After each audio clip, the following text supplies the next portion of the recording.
Hey, everybody. Thank you for coming into Ignorance into Enlightenment channel. This is the time to become enlightened.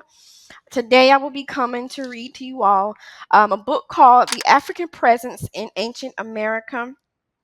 They Came Before Columbus. So, pretty much this book is going to talk about, you know how a lot of us has been indoctrinated, aka brainwashed, into thinking there's this man named Columbus that came over here to America, United States of America, and dropped off, or found America, or came to the Bahamas, the Hispaniola, Cuba, the Bermuda, all those areas, Trinidad. They all every teacher tell you something different. Let's just keep it honest. They all tell you something different. Oh, here we go again. We all know one man can't just discover one little island that quickly.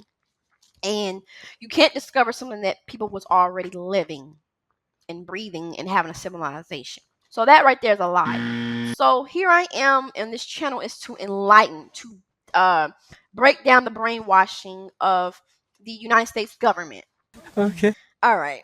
I would read the introduction, but I'm just want to go ahead and get into chapter 1 here.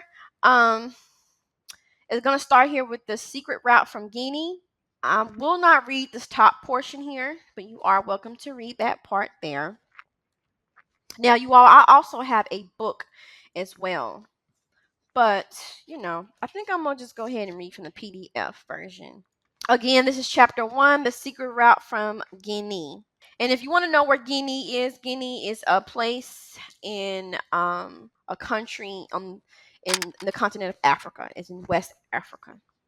On Saturday evening, March 9th, 1493, a week after Columbus had been driven by a storm into Lisbon following his first voyage to the Indies, he sat down to dinner with the Portuguese king at his court in the valley of Paraiso. Don Juan seemed to be in extremely good mood.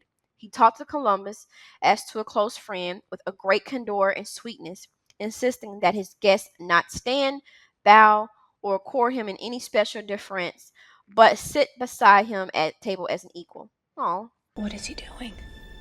He's beginning to believe. The admiral was surprised, deeply warmed by this hospitality, but marveling nonetheless at the apparent absence of the resentment or envy in the king.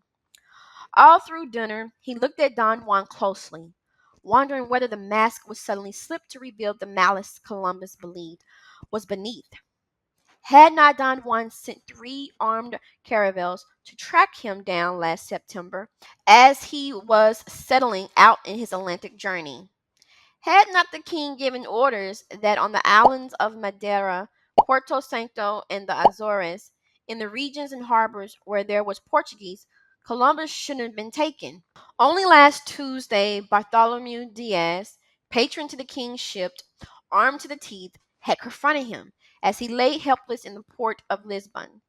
His sails split in half by the storm, Diaz had ordered him to leave his ship, render an account to the factors of the king, and had pulled back only because Columbus had responded with fighting words, saying he was the most high admiral to sovereigns of Castile and had to give an account to no one. Daddy, chill. Oh, he was arrogant. Perhaps, though, Columbus he had overreacted to the event because of the fatigue and terror he had suffered in the storm. Now they're making excuses. We don't care. All right, y'all. I'm sorry for giving my opinion, but this is, like I said, is an enlightenment channel.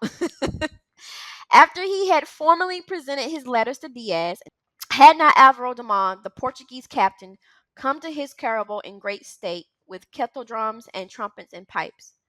The king too had received him with the highest honors, as a befitted foreign prince.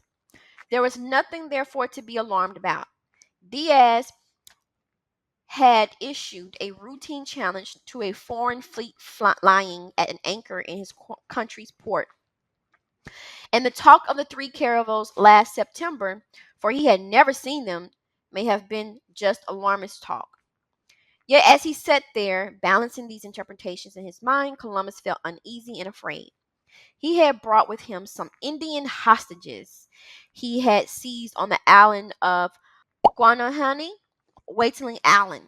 And you all, when I looked up this word here, I hope you all can see it. Guanahani. It is now present day Bahamas. Not Bahamas, but is like a smaller island outside of the Bahamas. So Columbus had brought some Indian hostages from the islands around the Bahamas area. Just in case if you was wondering what that area is at. These strange guests fascinated with the Portuguese court, not since 62 BC, when the king of the Suevians presented Quintus Metellus Celer, the Roman Pronicus in Gaul, with a gift of Indians, in quotes, Indians cast up on the shores of Germany by a storm. Had men with skin the tint of red sand been seen in Europe? Keep that in mind. If the faintest shadow of his true feelings passed across Don Juan's face during his talk at dinner, it was when he looked at these men. Captives though they were, they became inverted in the king's agitated mind into a trumpet troop, their vigorous young bodies branded already with the rival insignia of the Spanish crown. He saw them as King Ferdinand's little puppets, signaling with their hands and limbs for the lack and loss of words. Some of them had paint on their faces, as puppets do, and their hair was unreal, as if the hair of puppets, as coarse and black as a horse's tail, drooping over the eyebrows. Some appeared to the king like dolls, oriented dolls with eye of hard black glass, void of all expression. Oh my. Within the glass of those eyes, he saw the lands he too had dreamed about, and about which mariners and traders in his African service had spoken. Very telling. Had he taken the rumors from Guinea more seriously, he would have been sitting there that evening, emperor of 2 continents. See how they already thinking? The thought of it tormented him. The deep resentments he felt against Columbus, which for diplomatic reasons he had suppressed, crystallized into a beam of mischievous energy directed at the men of the Indies. After dinner that evening, while he was talking with Columbus, he ordered a dish of beans brought and placed on a table near them, and by signs ordered an Indian from among those who were there to designate the many islands of his country that Columbus said he had discovered. Now, how are you going to discover something, but you brought people from another place? You couldn't have discovered it if there was people already there. It seemed like somebody told you it was there. Or even if you stumbled upon it, you couldn't have already been discovered because these people have already discovered it first, and these people had already been living there. Oh, Lord. Again. Again. Nothing new. Nothing changed. Same old shit. All right, let's keep it moving. The Indian at once showed Hispaniola and Cuba and the Lucayos and others. The king noted it with Morrissey consideration, and in a moment, as though inadvertently, he undid with his hand what the Indian had constructed. In a few moments, he ordered another Indian to do the same with the beans, and this Indian quickly and diligently showed with the beans what the other Indians had shown, adding more islands and lands, giving the reason in his language for all he had shown, though no one understood it. And then the king, recognizing clearly the greatness of the lands discovered and their riches, and was unable to conceal his grief at the loss of such things, and cried out loudly, and especially giving himself a blow with his fist in the beast, "Oh, you wretched fool! Why did you let an undertaking of such importance slip through your fingers?" The mask had fallen with spectacular suddenness. Columbus's fears were realized. Several members of the court surrounded the king. Some of them attributed his grief to the boldness of the admiral and begged leave to kill Columbus on the spot, destroy all the ships awaiting him in Lisbon. Daddy, chill. 9 leagues from the court, so that news of discovery would not go back to the castle. But Don Juan said that God would damn his soul to hell for it, and that they should not touch the man. After this frenzied, whispered session with his advisers, Don Juan resumed his conversation with Columbus as if nothing had happened. His face was flushed, but his manner showed none of the agitation which had driven him to the extraordinary outburst. He made it clear, and with a certain grave candor and graciousness, that regardless of his grief and disappointment at not having been Columbus's patron, he felt great pleasure, and nevertheless that the voyage had been made and had terminated favorably. The whole Christian world should rejoice at this, Don Juan said. His queen was staying in the monastery of San Antonio, near the village of Villafranca, on the right bank of the Tagus, which is less than a day's journey from the court. She too would like to see Columbus and accord him every honor before he left for Spain.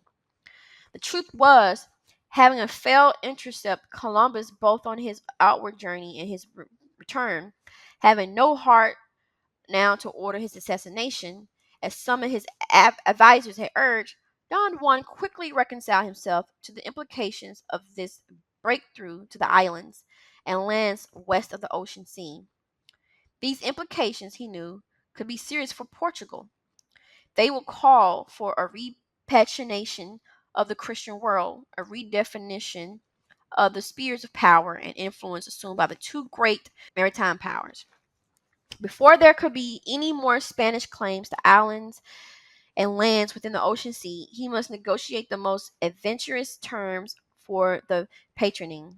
He must strive somehow to make Columbus his ally in this, for he will soon be as much a power to be reckoned with as the sovereigns of Spain. When he returned in triumph, offering up a kingdom beyond the sea to Isabella and Ferdinand, they would be eating out of his hands, hanging on his every word. The admiral would be virtually a prince of the ocean sea. See, you can see right now they were starting to be greedy Stop it. Get some help. and about power. But Don Juan knew that the rights and privileges of a private citizen in and over vast, vague dominions, unless he had the physical force of an army behind him or the spiritual seal of a pope, I don't like where this is going. I guess, could vanish in an instant if he lost the favor of the king and queen. He saw clearly that the nature of his newfound power and vulnerability, both of which he intended to exploit. His first ploy, therefore, was to suggest that he could use his influence on behalf of Columbus, if the need were to arise, to see that his agreements with regards to the so-called discoveries were honored. Columbus had drafted agreements with the Spanish sovereigns before setting out, making him a partner with the crown in his prospective discoveries. These agreements, referred to in his diaries as the capitulation, had been finalized in his absence, and copies of the documents submitted to the Portuguese king. Don Juan said he had looked at these very closely. He understood from his reading of them that the real credit for the conquest belonged to Columbus. He was keen to emphasize that this was Columbus' personal conquest, implying that it was well within the power of the admiral even now to bargain over those lands with any foreign prince with whom he might come to an agreement. Columbus was cautious. He had not yet seen the capitulation, he said. He knew nothing more than that the king and the queen of Spain had advised him not to encroach on Portuguese territory during his journey, not to go to San Jorge de Mina, nor to any other part of Guiana. What? Bro, what are you talking about, man? You guys know what I'm trying to say. Sorry. My disappointment is immeasurable. And this had been announced in all of the ports of Andalusia before he set sail. This was his way of saying that Spain and her agents fully respected the Portuguese sphere of power and influence, and that the Portuguese were expected to show equal respect for theirs. Columbus also seemed to imply that he needed no one to act as protector or go-between in the matter of any agreements he might enter with the sovereigns of Castile. To this, Don Juan graciously responded that he was certain mediators would not be necessary in this matter. On the following Sunday and Monday, the discussions between the king and the admiral continued. It became clear that Don Juan's real concern was not with the chain of islands Columbus claimed to have discovered in the Gulf of Ganges. Beyond them, beyond the mainland of Asia, if indeed it were true that Columbus had chanced, and as he claimed, upon Asia by way of the west, to the south and southeast lay another world.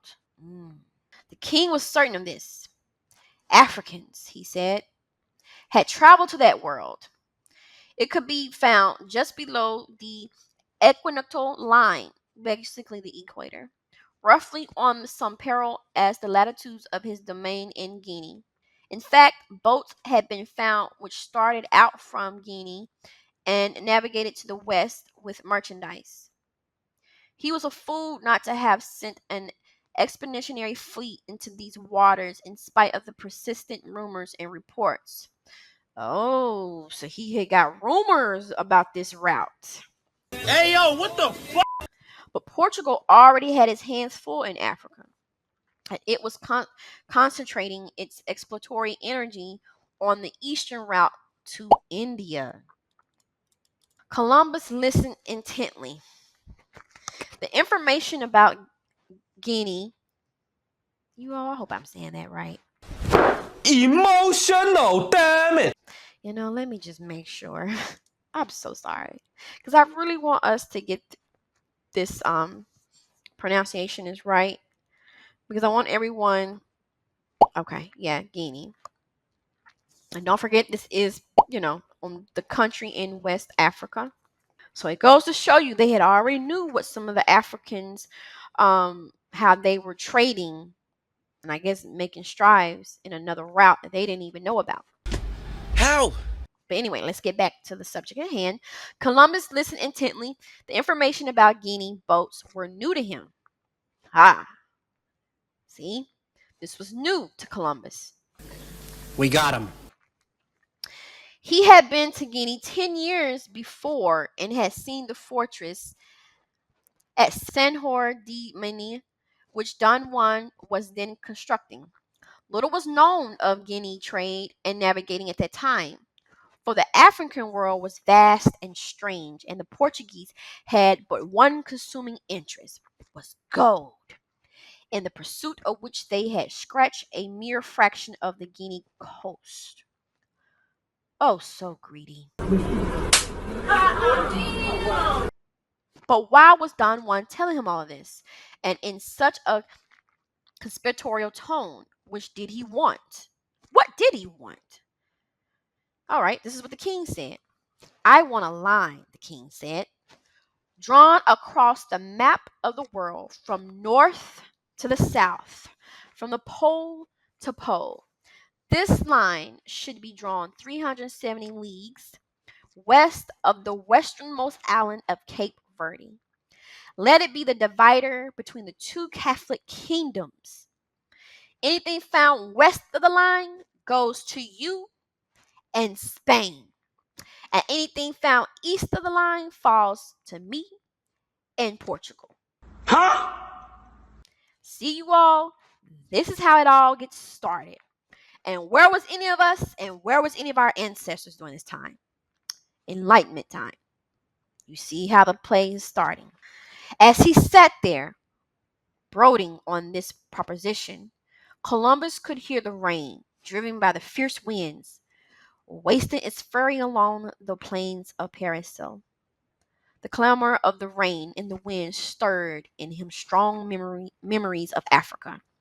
He remembered how, at Senhor de Mena on the Guinea coast, the rain would sometimes come rushing through the trees, sweeping forward like a violent river that had burst its banks, but beaten from passion into impotence by the high brick walls of the Portuguese fort. He used to feel so lost in those days and dismissed as a dreamer, sustained only by a conviction, passionate as the wind and persistent as rain, storming inconsistently with the minds of those who thought his schemes chimerical, and they thought that his schemes were chimerical and foolish. He remembered his last audience with Don Juan before he had decided to try his luck in the Spanish court. The king had stared at him with a bored, tired face, his skin strangely puffed by some unknown sickness, his eyes mocking Columbus with disbelief. Now they sat man to man, or was it prince to prince? Don Juan was actually seeking his help to bring out a new division and reappointment of power and possession. Let me reread that. Don Juan was actually seeking his help to bring about a new division and reappointment of power and possession in the Christian world. What do you mean by that? Let me let that sink in for a minute. Don Juan was actually seeking his help. I guess he was seeking Christopher Columbus' help to bring out a new division and reappointment of power and possession in the Christian world. Yes, he would go along with the drawing of the line. Yes, he would present the case with all his newfound power and influence at the Spanish courts. And so I'm assuming you all with the Spanish courts would be like today's here in America, probably like our Congress. But surely not out of gratitude for Don Juan's earlier indifference to his exploratory schemes, nor his later attempts, if the rumors were correct, to seize him and his ships as they set out across the Western Ocean. Columbus now saw his advantage. Dun dun dun. Nice. He could name his price.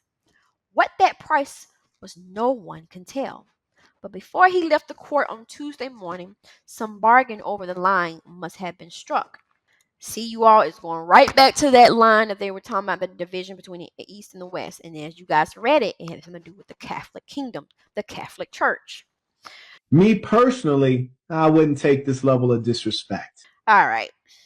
This line, as proposed by Don Juan, and the Christians had something to do with this too. This line, has proposed by Don Juan on the strength of his intelligence from Guinea, was finally settled by the two great powers at the Treaty of Tordesillas more than a year later on June 7th, 1494. This was years before excursions into South America by either Spain or Portugal. The later discovery of the continent placed Brazil east of the line, and so within Portugal's domain of influence. This region of South America is washed by the North Equatorial Current, which joins the Canaries Current off the Senegambia coast of Africa. This current pulls boats caught in its drift towards the shores of the New World with the irresistible magnetism of the gravitational field. It was along this current that the Portuguese captain Alvarez Cabral, driven by a storm off the coast of West Africa in the 1500s. So they've been going over there messing with, okay. was blown helplessly but swiftly to Brazil. So there you go.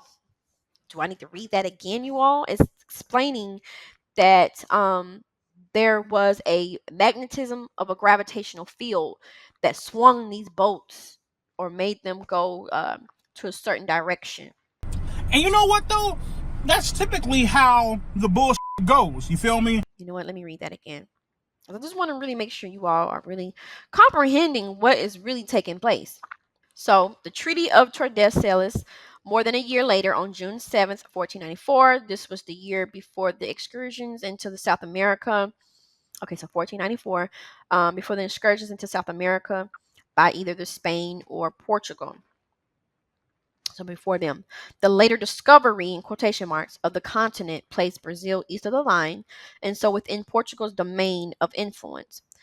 Okay, so I see that became Portugal. Yeah, it's starting to all make sense because I believe the people in Brazil, they do speak Portuguese, and I believe, remember, we was reading up in the paragraph or two before. Remember when they split those lines, certain countries and people will have that power. So this region of South America is washed by the North Equatorial Current, which joins the Canaries Current off the Senegambia coast of Africa. This current pulls boats caught in this drift towards the shores of New World with the irresistible magnetism of the gravitational field. It was along this current that the Portugal's captain Alvarez Cabral, driven by a storm off the coast of West Africa in the 1500s, was blown helplessly but swift to the Brazil. One wonders why Columbus, so greedy for his own gain and glory, would, out of the goodness of his heart or fondness for Portugal, try to promote an agreement on this line. A line which, as far as Don Juan claimed, however skeptical his listener, could put a potentially rich slice of land into the rival camp. What did he stand to gain, except to attract to himself the suspicions of the Spanish? When he raised the matter on behalf of Don Juan at the Spanish court, he did so, it seems, with such imprudent force that it led to some contention between himself and King Ferdinand. History does not record the details of that quarrel, but it would be interesting to speculate on the line of argument Columbus used to persuade the Spanish to agree to drawing of the line. And I guess I want you all to know that as I'm reading this, I'm learning too. So sorry if I'm giving my opinion, but this is why I'm reading this to you all. So that way now I'm giving my opinion, but don't forget to, put in the comment section how you feel everything.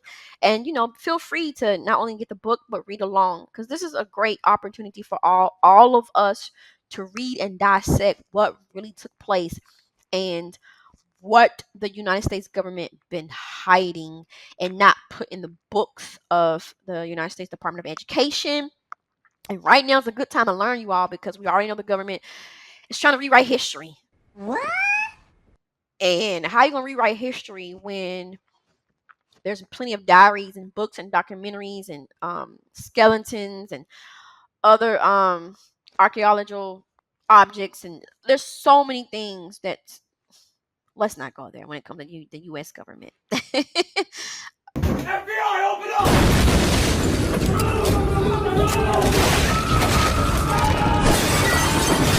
We already know. All right. So history does not record the details of that quarrel, but it would be interesting to speculate on the line of argument Columbus used to persuade the Spanish to agree to the drawing of the line. So he convinced them.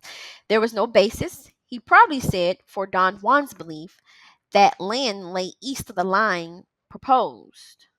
Spain, therefore, stood to lose little or nothing, or to gain the peace and unity of the Catholic world by conceding Don Juan a slice of his hypothetical dominion. To assume that Columbus acted as a Portugal advocate in return for the courtesies he had enjoyed in the valley of Paracel would be to ignore the history of the man and his extraordinary avarice. Even those historians would canonize Christopher Columbus have all agreed he was inordinately greedy. We tired of playing with your ass, nigga. All right, you all. So you have to understand, as I'm reading this, the author Ivan Van Sertima, I guess he's also kind of giving his accounts. So, and as I was saying earlier, this was some greed here, and they always saying the root of all evil is not only the love of money, but the root of all evil is has a lot to do with greed and power. Ah, shit. Had to go again. All right.